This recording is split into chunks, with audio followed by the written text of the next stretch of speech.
My girlfriend of 10 years finally said yes.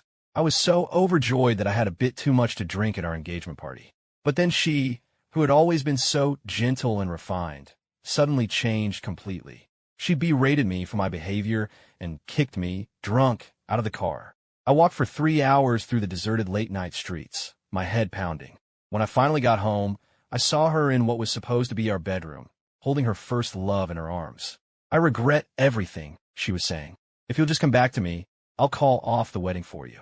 Seeing how gentle and patient she was with him, I suddenly felt a surge of regret myself. So, to keep her from being the one to call it off, I left her at the altar on our wedding day.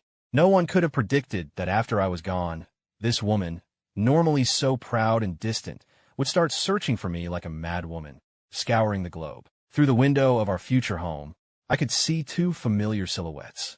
It was obvious they were locked in a tight embrace. I kicked off my dress shoes. They were an engagement gift from Ella. I loved them, but they were a size too small, and the long walk home had left my feet bloody and raw. Right now, I'd rather walk barefoot than ever wear them again. I dialed the familiar international number. "Dad, I'm not getting married," I said. "I want to come be with you." He was quiet for a moment. "All right," he finally said. "I'm getting older, and the family business will be yours eventually. The sooner you come, the sooner you can get settled in." I choked back a sob and managed a response. I heard him sigh on the other end. "I really thought she was different. I never imagined you two would end up on the same path as your mother and me." He continued, "Oscar, don't cry. You're still young. A man's world isn't just about marriage and kids. You can have your own career. Just be sure this is what you want. I'll be waiting for you." Before tonight, I also believed Ella was different. She was a powerhouse in her career, yet she carried herself with integrity, always gentle and polite. With every man but me, she maintained a respectful distance. Even after she became successful, there was never a whisper of scandal. That is, until tonight at our engagement party, when she saw Leo Carter show up uninvited. For the first time ever, she lost her composure, shattering her wine glass. For the first time, she flew into a rage at me over something trivial and left me stranded on the side of the road. If it had been anyone else she'd seen, I might have chalked it all up to a misunderstanding. I would have been willing to give her another chance. I would have been willing to spend another 10, even 20 years by her side, asking for nothing in return. But the man in that room was Leo Carter. The same Leo Carter who had tormented me for over 20 years. The same Leo Carter who had stolen everything from me. He was the one person I could never forgive. The moment I saw Ella willingly bring Leo into our home, I gave up on her completely. And yet, for some reason, my hand moved on its own, pulling up the feed from the security cameras inside. On the security feed, Leo was lounging in our bedroom, wearing my pajamas. Ella, the woman who never did chores and called me irresponsible for having a drink, was in the kitchen making him soup to sober him up. Leo looked up at her. "A substitute?" he asked. "Are you really going to marry him?" Ella didn't answer, instead bending down to massage Leo's feet. "You don't have to say it. I already know," he continued. "You did all this just to get back at me. This whole engagement party was just a ploy to force me to show up. You can't get over me. This whole room is decorated in my style. The wedding ring you picked out is the design I like. The cake has our initials on it. Even those shoes he's wearing are my cast-offs." As he spoke, Leo pressed his foot against Ella's chest. "The one you've always loved," he declared, "is me." Ella remained silent. Then, after a long moment, she threw herself into his arms, her passionate kiss saying everything she hadn't with words. Watching this, tears streamed down my face. I thought back over our 10 years together. Every time I felt a surge of affection and tried to kiss her, she would coldly turn her head away. I always thought she was just reserved and shy. I never imagined she was just saving her most passionate love for Leo. For a decade, she shared my bed, our bodies intertwined in what I thought was love. But in her heart, she was staying faithful to her first love. I took a deep breath, about to call a cab and leave. But somehow, Ella had come downstairs and was calling my name. When I turned, she instinctively dropped Leo's hand. "Leo had too much to drink tonight," she explained. "He's your brother, and I was worried about him walking home alone, so I brought him here. He's a good guy. He was so worried you'd get the wrong idea that he insisted on leaving right away." Ella, who was normally so quiet, suddenly couldn't stop talking when it came to Leo, and every word was in his defense. I looked at the woman before me and felt like I was seeing a stranger. I was the one who grew up with her, her childhood friend. I was the fiancé who stood by her for a decade while she built her company from the ground up. How, after all that, did I end up as nothing more than a stand-in? I fought back the ache in my chest and took a deep breath. He's not my brother. He's the son of my father's mistress. And my words, Ella's expression twisted with fury. Oscar, how could you say something so vicious about Leo? Apologize to him right now, she seethed. No wonder your own parents abandoned you. No wonder nobody likes you. This bitter, spiteful side of you is disgusting. You deserve to have no one love you. As if she feared I might actually hurt Leo, Ella shoved me aside and stood protectively in front of him. The soft moonlight illuminated her face, and her tense expression merged with a memory of a much smaller girl from long ago. Many years ago, when we were just kids, Ella used to shield me just like that. It was back when my mother had an affair, got pregnant with another man's child, and forced my father into a divorce so she could be with her new lover. My dad left the country in a fit of anger, and I became the unwanted remainder in my own home. Whenever Ella heard the fighting from next door, she would rush over and stand in front of me. Oscar, she'd say, you're the best person in the whole world. Even if everyone else leaves you, I will love you forever and always. I carried those words with me as I grew up. I worked hard, saved my money, all because I wanted to escape my broken home and build a happy family I dreamed of with her. But whenever I brought it up, she would just frown. She'd dismiss it with a cool, we were just kids. But now that Leo was back, she didn't even bother with gentle dismissals. Instead, she just twisted the knife in my deepest wound with a single phrase, you deserve to have no one love you. I turned my head, unable to look at her any longer as my eyes began to burn. Ella's eyes flickered for a moment. I couldn't tell if she realized how cruel her words were, or if she had finally noticed my bleeding feet. She sighed. I'll just assume this is the alcohol talking tonight. From now on. There won't be a from now on, I said quietly. What? Ella looked confused, about to press me further, but then she saw Leo running off, tears streaming down his face. She immediately forgot her questions and scrambled after him. She was in such a rush, she didn't even notice the star-shaped necklace that fell from her pocket. I picked it up, my mind flashing to the small star tattoo just above Ella's heart. All the details I'd overlooked for years suddenly clicked into place. The childhood sweetheart never stood a chance against the dramatic newcomer. Our supposed decade of love had been nothing but my own wishful thinking. That being the case, there was no point in clinging to a woman who wasn't worth it. As I turned to head home, a message came through from my dad. He'd booked me a flight out of the country. It was for 2 weeks from now, on the day of my wedding. The wedding countdown clock in the living room was now a countdown to my departure. With a bitter laugh, I started throwing out all the wedding decorations and everything we owned as a couple. It felt like fate. I would use these last 2 weeks to say goodbye to my entire past. The next morning, the sound of Ella's ringtone woke me. Oscar, are you up? I ordered you your favorite dumplings. I'm not coming home today. Something urgent came up at the office. We'll have to reschedule the wedding photos. She added, and don't worry about last night. I already apologized to Leo on your behalf. Okay, I replied. Ella seemed surprised by my easy agreement. She added, a little awkwardly, the wedding is just a formality, anyway. Our relationship is strong enough that we don't need a big show to prove it. Simple is better. Okay, simple it would be. This wedding would have no marriage license, no wedding photos, no officiant, and no groom. After hanging up, I took a thick marker and blacked out wedding photos on my calendar. Ella was always busy with work and rarely had time for me, so I had filled the calendar with all the things I'd been hoping we could finally do together. I thought we could use the time around the wedding to make all these little dreams come true. But now, one by one, those wishes were disappearing under black ink, turning into unspoken regrets. I stopped wasting my energy thinking about Ella. I submitted my resignation at work and met up with a few close colleagues to say my goodbyes. Over the next few days, I started calling my friends to let them know the wedding was off. We kind of figured, one of my friends said, pulling up Ella's Facebook page for me to see. She's been with Leo Carter constantly. Anyone who doesn't know you too well would assume it's you in her posts, but we could tell right away it wasn't. Ella, who had never once posted a photo of me, now had a feed filled with pictures of Leo's back. They went to an amusement park together, went to a bridal shop to try on outfits, went to the beach to drink and watch the sunrise. Her love for Leo was on full display for the world to see. The only person she hid it from was me. My friend looked at me, concerned. Oscar, don't let it get to you. Leo isn't fit to be in the same room as you. If Ella knew what he was really like, she'd be kicking herself. It's fine, I said. I'm already over it. I stared out at the busy street below. In a few days, I would be leaving this city for good. I didn't have the time or energy to waste on being heartbroken over Ella. So when Ella finally showed up after being gone for days, I felt nothing. She came in, her thumbs flying across her phone screen as she replied to messages, and glanced around distractedly. "Why is it so empty in here? You haven't decorated. You said to keep it simple," I reminded her. Ella was silent for a beat, her eyes landing on the countdown clock, which now read 7. "Time flies," she murmured. "Our wedding is just a week away." I tore off 2 more pages from the calendar. The wedding is in 5 days.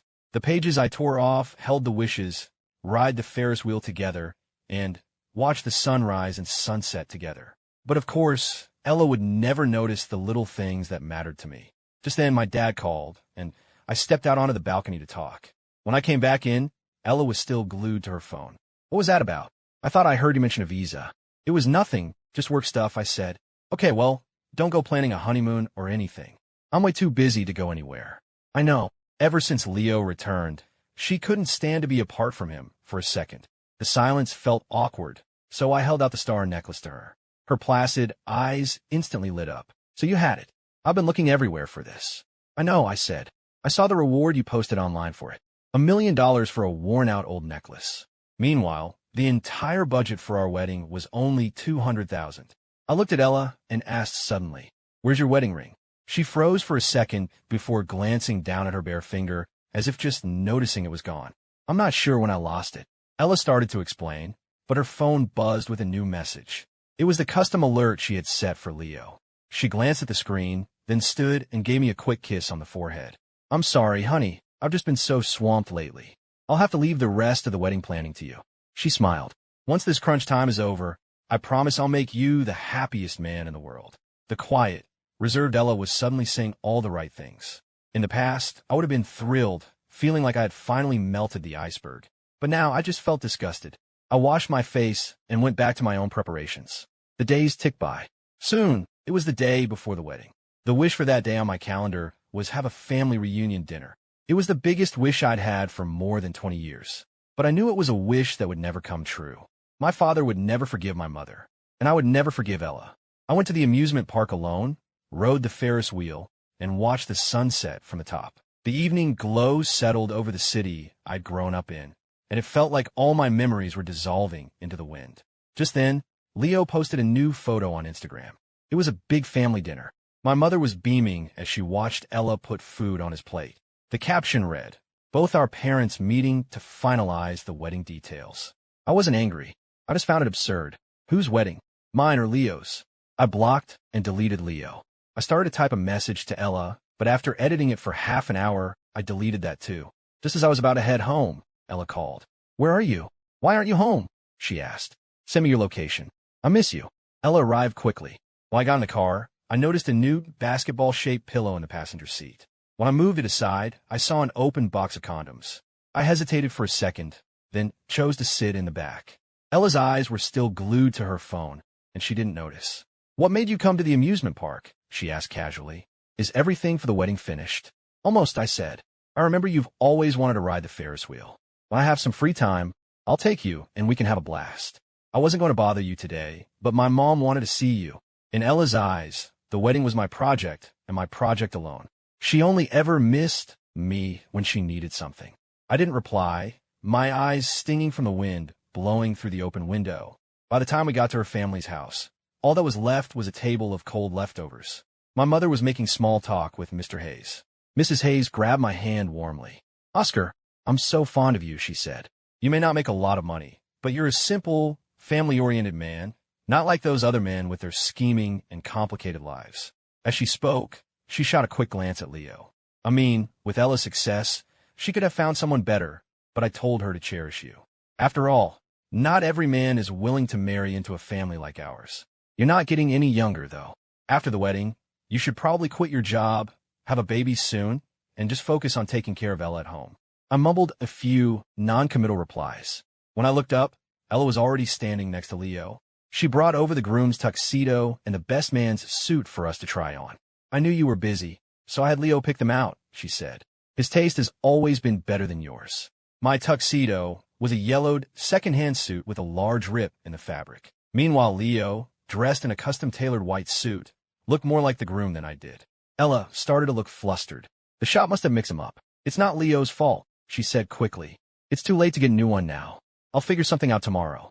It doesn't matter, I said. I calmly started to take off the jacket, but Leo suggested we take a group photo. In the shuffling, he managed to push me to the very edge of the group, positioning himself right next to Ella. Just as the camera clicked, he accidentally bumped into me. In the final photo, I was just a blurry shape at the edge of the frame, my face completely obscured. Ella said we should take another one. I just smiled. Maybe some other time. It's getting late. The wish to take a group photo together was already one I had crossed off my list. Leo, his eyes red as if he were about to cry, told me he was sorry. Brother, please don't be angry and make things hard for Ella, he pleaded. I'll search the entire city tonight. If I have to, I'll find you a suit you're happy with. With that, he ran out, sobbing. Ella shot me a glare before chasing after him. I just felt tired. I picked up the ruined suit and left by myself. It didn't matter. Tomorrow, it would all be over. Back at the apartment, I did one last check of my packed luggage. I was up until the early hours of the morning when I stumbled upon Ella's diary. It chronicled the time she met Leo in a hostel a few years ago, back when she was at her lowest point. The most critical pages, however, had been torn out. All that remained was a single sentence. That was the happiest time of my life. The entries that followed, in one journal after another, were all about how much she missed Leo. On the day she accepted my proposal, this is what she wrote. When I was young and naive, I mistook a pebble for a star, and I let the one true love of my life slip away. No matter how hard I try now, I can't turn Oscar into Leo. The past is the past. For Leo's sake, I will be good to Oscar. Her handwriting was so elegant, so graceful. Every single stroke felt like it was being carved directly into my heart. My tears fell, blurring the ink on the page. I looked around the room at all the gifts Ella had given me over the years. Big things like the watch, the sports car, the designer clothes. Small things like the stuffed animals, the bubble tea she'd bring, the gaming console. Without exception, every single one was something Leo liked. I looked at my reflection in the mirror and my short, messy hair and gray hoodie, and I saw a carbon copy of Leo. I thought Ella and I were childhood sweethearts, that our 10 years together meant something. I thought there had to be some real affection there. But she had seen with her own eyes all the pain Leo had caused me over the years, and she still chose him.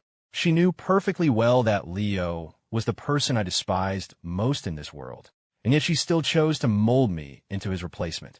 A wave of humiliation and rage washed over me. I smashed the mirror in front of me. I took a razor and shaved off the hair I had so carefully styled to look like his. When I was done, I tore the final page from the calendar. On it was my last wish.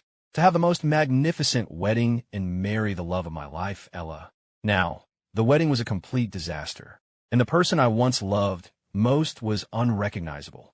I crumpled the paper into a tight ball and threw it in the trash. I left with nothing but the clothes on my back and took a cab to the airport. At noon, just as I settled into my seat on the plane, my phone rang. It was Ella. Her voice was trembling, on the verge of tears. Oscar, where are you? The final boarding call echoed through the cabin. I didn't answer. I just turned off my phone, leaned my head back against the seat, and let sleep take over. Maybe it was because so much had happened, because I was just so exhausted. After weeks of insomnia, I actually slept soundly on the plane. But even in my dreams, I couldn't escape Ella's face. I dreamed of us at 7 years old, playing house. She was the bride, and I was the handsome groom. I dreamed of us at 18, when we officially became a couple. She promised she would make a lot of money, give me the grandest wedding, and build the happiest family imaginable. When did things start to change between us? Was it when Leo came back? Or had it started long before that? I couldn't remember. Ella had been a part of nearly my entire life. No matter how calm I tried to be, letting her go felt like being skinned alive. When the plane landed, I couldn't even bring myself to turn my phone back on. Oscar, I heard a voice call. My dad was waving at me from a crowd of people. I hadn't seen him in almost 20 years. He was no longer the man I remembered, the one who used to sit on the sofa in tears, waiting for my mother to come home. He had aged, but he seemed more vibrant and distinguished than ever. You're so grown up, he said, stroking my face and repeating how sorry he was. I fell into his arms. Dad, I don't blame you. You're the one who taught me that a man has to have self-respect, I said. That it's better to love yourself than to wait around for someone else to love you. My father 20 years ago and me today, we had both made the same choice. Oscar, Ella called me, my dad said, wiping a tear from my cheek even as his own started to fall. I'll say it again. No matter what you decide to do, I will support you. When I finally turned on my phone, the screen was flooded with a dense wall of missed calls and texts from Ella. Before I could even start reading, she was calling again. Oscar. Ella's voice trembled with what sounded like relief. I had never heard her sound so anxious. I couldn't understand it. Leo was back. So why did she still care so much about me, her substitute? Oscar, you read my diary, didn't you? It's not what you think, she rushed to say. There's nothing going on with Leo. I just think of him as a little brother. You must be so hurt. I saw the tear stains on the pages. I know I've been neglecting you, but I never, ever meant to hurt you. I felt a little dazed. Ella, I know you were only marrying me because of family pressure. That's why I left, to free you so you could be with Leo. I asked, what is there to be upset about? Why are you crying? In Ella's diary, Leo was a beacon of light during the darkest time of her life. He was the most vivid, important chapter. She had completely forgotten what that period was really like. She forgot how hard I worked to help her get back on her feet. While she was off, enjoying the happiest time of her life, with Leo, I was the one who drained my life savings to cover her company's debts. I was the one who went from door to door, begging potential partners for a chance, practically getting on my knees. I was the one who drank my way through endless business dinners, night after night, until I ended up in the hospital with a bleeding ulcer. She didn't remember any of it. She only remembered the dazzling, unforgettable thrill Leo gave her. She got that star tattooed over her heart and lied, telling me it was a reminder of her past struggles to keep her motivated. The truth is, the only thing she wanted to remember was Leo and his fiery passion. Now she has what she always wanted, the one true love of her life. So why is she suddenly thinking of me? Oscar, you left to get back at me, didn't you? She said. You do have feelings for me. You love me too much, and you were hurt that I was neglecting you. So you did this to punish me. It's okay. I'll forgive you, she continued. Oscar, no matter what you do, I will always forgive you. I was stunned into silence, momentarily unsure how to even respond to that. When I was younger and more immature, I had my share of tantrums. I cried, I caused scenes, I even ran away once. But no matter what I did, Ella would just watch with cold attachment. She never comforted me, but she never scolded me either. She would just watch me suffer as if it had nothing to do with her, waiting for me to be the one to apologize. I always just assumed that was her personality. I never realized she understood it all perfectly. She grew up with me. She knew me inside and out. She was so sure that I loved her, that I would never leave her. She took my love for granted and acted without fear of consequence. She never imagined that I would leave so suddenly and so completely. This was something she couldn't control. It scared her. She was afraid of losing me for good. Once I understood that the last lingering shred of affection I had for Ella evaporated. Ella, I said, I am grateful for the kindness you showed me when I was at the lowest point in my life. For that, I'm willing to forgive you for all the pain you've caused me. Leaving wasn't revenge, it was my choice. From this moment on, I feel neither love nor hate for you. I hope we can both go our separate ways and never see each other again. After I said it all, I blocked Ella's number. I looked up and smiled at my dad, but for some reason, the tears wouldn't stop falling. I couldn't tell if I was happy or sad. Dad clapped me on the shoulder. It's all in the past now. Let me give you a proper welcome. We'll start our new life together. My dad's idea of a welcome was unique. He spent the next few days getting everything settled for me. Then he took me to the biggest club in the city. The music was deafening. The drinks were strong. Under the dual assault on my senses, all my frustration and bitterness seemed to melt away. Later in the night, my dad ran out of steam. He arranged for a couple of his security guys to keep an eye on me and headed home. I stayed out all night, finally stumbling out of the club at dawn, propped up by the bodyguards. In my drunken haze, I thought I saw a familiar figure walking quickly toward me. My vision swam, but as the shape came into focus, I realized it was Ella. Oscar, come home with me, she said. I'll talk to our parents. I'll explain everything to our friends and family. No one will blame you. If you just come back with me, I'll forgive you for leaving. I'll even forgive you for cheating. I'll take care of everything, and we can start over. I swear, I'll be so good to you. I'll never disappoint you or hurt you again. The ground where she'd been standing was littered with cigarette butts. I had no idea when she'd arrived or how long she'd been waiting there. I was just stunned by her audacity. Ella, what makes you think I need your forgiveness? I asked. Ella took another drag from her cigarette, her eyes turning red. I saw you in there, dancing with some blonde in a bikini. What would you call that if not cheating? Oscar, I love you. That's why I'm willing to forgive you. If you lose me, you'll never find anyone better. I couldn't help but laugh. Have you forgotten? We already broke up. In Ella's mind, it wasn't cheating when she kissed Leo after our engagement. It wasn't cheating when she was pining for Leo while I was in the hospital for her sake. It wasn't cheating when she tried to turn me into a copy of him. But me, going to a club after we had broken up, that made me an unforgivable traitor. It was laughable. I didn't want to deal with her anymore and try to leave. But she ran after me. Oscar, we've both made mistakes we didn't mean to. Why can't we just forgive each other and move on? We've known each other for 20 years. We were together for 10. Can you really just forget all that? She reached for my hand, but the two bodyguards stepped in her way. Without turning around, I answered her calmly. Yes, I can. You managed to forget everything about us the moment you saw Leo again. I can do the same. Go home, Ella. Be with Leo, or be with whoever you want. Just stop bothering me. I'm moving on and looking ahead. Unlike you, who's always stuck looking back. Ella refused to leave. She abandoned her company back home and, against everyone's advice, insisted on staying near me. Leo even followed her here. He tracked me down, furious. Oscar, that was a clever move, leaving her at the altar to get her attention. Don't think you've won. I'll find a way to get her back. I just looked at Leo, quietly. He had stolen my mother, my happy childhood, my friends, and the woman I loved. It seemed like anything I ever had, he felt compelled to take, whether he actually wanted it or not. I used to hate Leo and his father with every fiber of my being. But looking at him now, I just felt he was pathetic. There was no love in their world.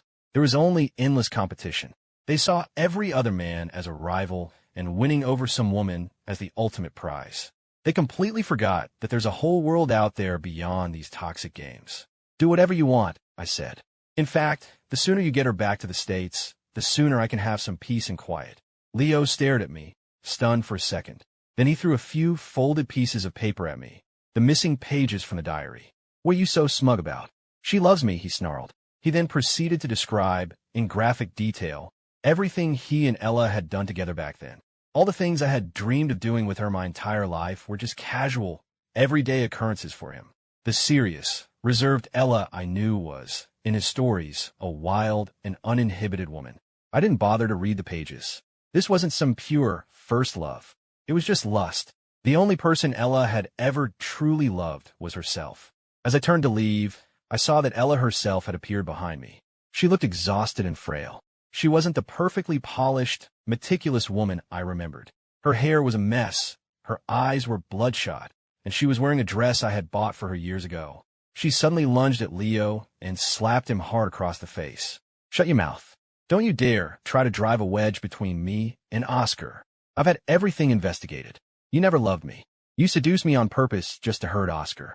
That time at the hostel, you weren't working to pay for school. You had run off with some girl and then abandoned her because you couldn't handle being poor. You've been lying to me from the very beginning. It's your fault I lost Oscar. He's the best man in the world, the only one who ever truly loved me. Leo held his cheek, looking at her in disbelief. Ella then turned to me. Oscar, you knew all of this about him. Why didn't you tell me? Why did you just stand by and watch me be deceived? I was speechless for a moment. If I had told you, would you have listened? You would have just accused me of being jealous. Besides, we all grew up together. Are you telling me you really didn't know what kind of person Leo is? You wanted his body, but you didn't want to accept the consequences. Ella, you're a hypocrite, and you make me sick. Maybe my words were too harsh, because after that, Ella finally left me alone for a long time. Leo didn't have the nerve to show his face again either. I started working in my father's company, slowly learning the ropes of the business. I'd have dinner with colleagues after work, just hanging out and talking. Life was calm and peaceful. Just as I was starting to feel like my life was finally getting back on track, something happened. I was walking home late from the office one night when I realized someone was following me. The street was deserted, the lamps flickering erratically. I was afraid to call the police and startle the person, so I just tried to stay calm and keep walking. As I passed a dark patch of trees, they rushed out and grabbed me from behind, wrapping their arms around me. I was terrified, shaking uncontrollably. Don't hurt me, I stammered. You can have all my money. The person didn't speak, only tightening their grip as if afraid I would escape. Just then, a street light flickered on. In that brief flash of light, I saw the star tattoo on their chest. In disbelief, I whispered Ella. Her body went completely rigid. I shoved her away from me, and once I saw her face clearly in the dim light, I slapped her as hard as I could. Ella, what the hell were you trying to do? You're an animal. A red mark bloomed on her cheek, but she didn't look angry. She just gently took my hand, the one I'd hit her with, and blew on my knuckles as if they were hurt. Oscar, I would never hurt you. I couldn't bear to, she whispered. I just wanted to take you home. I recoiled from her touch in disgust. I had always known she was stubborn, that she would never give up on something she wanted. But I never imagined she could be this obsessive, this unhinged. I leaned against a wall, my legs feeling weak, my body still trembling with fear. Ella moved closer again. Oscar, see how dangerous the world is out here? Just come back to me, okay? Men need to be protected too. I'll protect you. I'll cut off all contact with Leo. I never really loved him. I was just confused for a while. I've been repressing things for too long. Whether she loved him or not, I couldn't say. All I knew was that Ella loved to cast herself in the role of the deeply devoted lover, completely ignoring the feelings of the person she claimed to adore. I pressed a hand to my racing heart. Ella, stay away from me. Forever. I said, my voice low. If there's a next time, I will call the police. After I managed to calm down, I sent a message to my dad, briefly explaining what happened and asking him to come get me. Even then, my legs were still shaking so badly I couldn't walk. Ella just stood there watching me helplessly, like a child who'd been caught, doing something wrong, opening her mouth to speak several times but saying nothing. After what felt like an eternity, my dad arrived. He brought the police with him. Ella was arrested. She didn't resist at all, just watched me silently with an expression of profound loss in her eyes. My dad was adamant about pressing charges. Eventually, my mother and the entire Hayes family showed up to intervene. First, they pleaded, and when that didn't work, they started yelling. They called me shameless for leaving Ella at the altar. They called me cruel and heartless for trying to put my former fiancé in jail. It was only then that Ella, who had been silent the whole time, would speak up. It's all my fault. It has nothing to do with Oscar, she'd say. I brought this on myself. I was greedy. I didn't appreciate what I had. I regret it. I really do. Oscar, I don't dare ask you to forgive me. I only ask that you don't forget me. My mother tried to plead my case too, but she shrank back under my father's icy stare and fell silent. I saw her keep glancing at him out of the corner of her eye. I suspect she was feeling some regret of her own. Some things only prove their value once they're gone. For some people, the unattainable and the permanently lost are always the most desirable. In the end, after much negotiation, Ella paid a settlement and was deported back to the United States. As she was leaving, she asked me, "Will I ever see you again?" "Never," I said. She immediately burst into tears, sobbing uncontrollably in front of everyone, looking completely lost. "How did it come to this?" she cried. "Oscar, you were with me for so long. So long that I just assumed you would never leave. So long that I thought you would forgive me for anything. I never imagined you would just disappear so quietly. I never imagined I would lose you forever. After you were gone, my whole world felt different. I didn't want to hurt you. I couldn't resist the temptation. Once I snapped out of it, I knew I would never choose Leo, but I couldn't let go of that wildness he had. So I tried to make you more like him. I thought I could have you both. But I forgot. She forgot that there is only one Oscar Miller in this world. For better or for worse, he is unique. He's not the kind of person who can turn a blind eye, and he would never settle for being a substitute. My dad and I started to head home, leaving Ella to her monologue. "I saw the wish list you wrote on the calendar," she called after me. "Why were we together for so long without ever doing any of those simple things? Other than that one blurry picture, I couldn't find a single photo of the two of us. We never went to an amusement park. We never even had a proper meal together. 20 years of knowing each other, 10 years of being in love. And now when I look back, it's all just regrets. I was so stupid. I should have realized it sooner. I let my desires cloud my judgment. I came here thinking that even if I couldn't bring you home, at least I could make up for some of those regrets. I never thought it would end like this. Oscar, will you ever forgive me?" Her voice was filled with anguish. But I didn't look back. My dad tossed me the car keys. "You've really grown up," he said.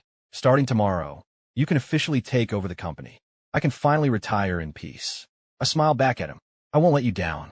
I drove the new convertible, feeling the wind in my hair.